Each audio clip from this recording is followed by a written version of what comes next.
তারা হয়তো এই হাদিস জানে না, আল্লাহ পাক ওদের কানের মধ্যে আমার এই হাদিসটা যেন পৌঁছে দেন, আমিন। নবী সাল্লাল্লাহু আলাইহি ওয়াসাল্লাম বলেছেন, আমি মেরাজের রাতে যখন গিয়েছি তখন এক শ্রেণীর মানুষকে দেখেছি, ওদেরকে শাস্তি দেয়া হচ্ছে। কি শাস্তি? জাহান্নামীদের রক্ত এবং পুঁজ ওদেরকে খেতে দেয়া হচ্ছে। জিবরাইল আলাইহিস সালামকে জিজ্ঞাসা করা হলো যে এরা কারা? তিনি বললেন, এরা আপনার উম্মতের সেই সব ব্যক্তি যারা মাদকদ্রব্য সেবন করত। আল্লাহ রাব্বুল আলামিন তার হাবিবের মাধ্যমে জানিয়েছেন, যখন কোনো মুসলিম মাদক সেবন করে বা কোনো ব্যক্তি মাদক সেবন করে তখন 40 দিন তার নামাজ কবুল হয় না।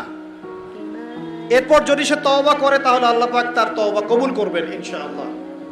যদি সে আবারও মাদক খায় তওবা করার পর, আবার 40 দিন তার নামাজ কবুল হবে না। যদি সে আবার তওবা করে আল্লাহ পাক আবার তাকে মাফ করে দিবেন। যদি সে আবারও মাদক খায় আবার 40 দিন তার নামাজ কবুল হবে না। তারপর যদি আবার তওবা করে আবার আল্লাহ তাকে মাফ করে দিবেন।